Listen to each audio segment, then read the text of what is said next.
this is about the how the Seylan Bank had been brought down. Beside its attack on the chairman of the Seylan Bank, Mr. Lalit Kotalawale, just because he converted into Roman Catholic religion, so many people were angry and brought pressure on him. So on the other hand, the people who worked at the Seylan Bank, especially at the time I joined Seylan Bank in 1992, November 31st, my first posting was to Seylan Bank Cinnamon Gardens branch in front of the Odell. So here, the manager that time, a former bankrupt Bank of Credit and Commerce International, the world's that time the largest Islam bank, commercial bank based with headquarters in London. Their bankrupt Bank of England declared it as bankrupt. Then it closed down. So its employees in Colombo at that time, one of the managers had joined Seylan Bank Cinnamon Gardens, whose names actually I won't divulge. But then he is one of the person who ruined Seylan Bank itself later. And later, the only person who can take forward the Ceylinco, recreate and bring back the Ceylinco Consolidated and establishing the Roman Catholic value system back in Sri Lanka through business of Ceylinco Consolidated is Mr. Rohan Wijesinghe. The second department, I was at Cinnamon Gun, then I transferred to Settlements and Credit Department of International Division under Foreign Exchange Department at that time, head office of Seylan Bank. So here the office in charge, Mr. Rohan Wijesinghe, a former St. Joseph's cricketer and a HSBC Dubai and Colombo HSBC staff. He is the best ever manager I have ever seen. He is a Roman Catholic Sinhala person, and only he was supposed to be the next CEO, Chief Executive of Seylan Bank, but I advised him everything, but he was downgraded into personal assistant to that time Seylan Bank Chief Executive Officer Mr. Radley Silva. He was never allowed to rise. He must be brought forward to revive Ceylinco Group as its chairman.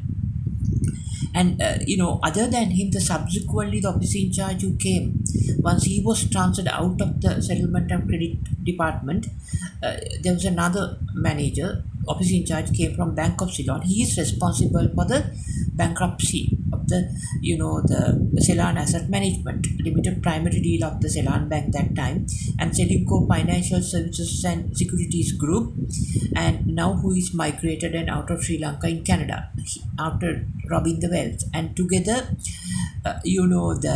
some staff members at that time at Seylan Settlement and Credit Department, certain Sri Lankan burger, Roman Catholic burger, Tamil girl, a particular girl who got transferred to Settlement and Credit Department from the personal branch at that time in the basement of the Seylan Bank ground floor. She was working there, but once I got the transfer to Settlement and Credit Department, she was also given a transfer, but she was more immoral for her activities at the basement at that time. So, but she is now, I think, heading a foreign division of the Seylan Bank, is responsible for the downfall because her family had been disintegrated, I think, because her father had been divorced, and those days her father was coming and begging money from this girl and she was refusing any help, and she finally brought down due to the duplicity, as to immorality, this whole Seylan Bank, and she thrives on a foreign division of the Seylan Bank in Middle East as far as I remember. I don't want to recall the names. But then also one of the the office in charge at the cash department at the head office Baron Jayathilikama during 1993-4 period. This person, a Buddhist person, he had in fact one of the girls who worked at that, because I had to go to cash department to count cash sometimes, as when the excessive cash comes during that time, we had to go and count there.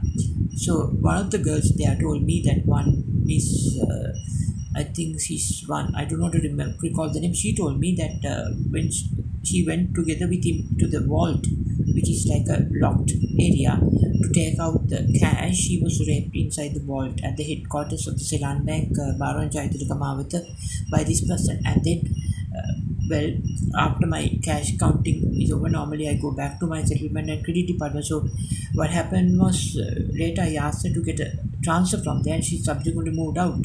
But then these matters were not brought before justice, right? These practices, unethical, wrongful, illegal practices, and this is what happens when people convert without, or people being forced to convert on the belief of money, without any suitable background, civilized knowledge of their own religion to which they convert, like Mr. Lalit Kotalawala. Then subsequently, I remember in Seylan Bank, the Saudi American Bank, which is the short abbreviated code for Saudi American Bank, at Budalige Mawata, obscene charge, responsible for destroying the bank for personal gain. Right? Today he thrives by doing contracts to the Roman Catholic Church in northwestern province. Right, and also I think those people have destroyed the Seylan Bank while being working there inside, and also Mrs. Rohini Nanakara, who had been the CEO, is responsible for bringing down the whole Ceylinco Consolidated group through her contacts through the industry, as she was retired Bank of Ceylon CEO who joined Seylan Bank as CEO. So that is why the state sector employees must not go into the private sector, because they misuse their contracts, especially immoral duplicity women, and they destroy everything thereafter just for money gain. This is the situation, and this is what has happened in Sri Lanka, which has to be accounted and corrected.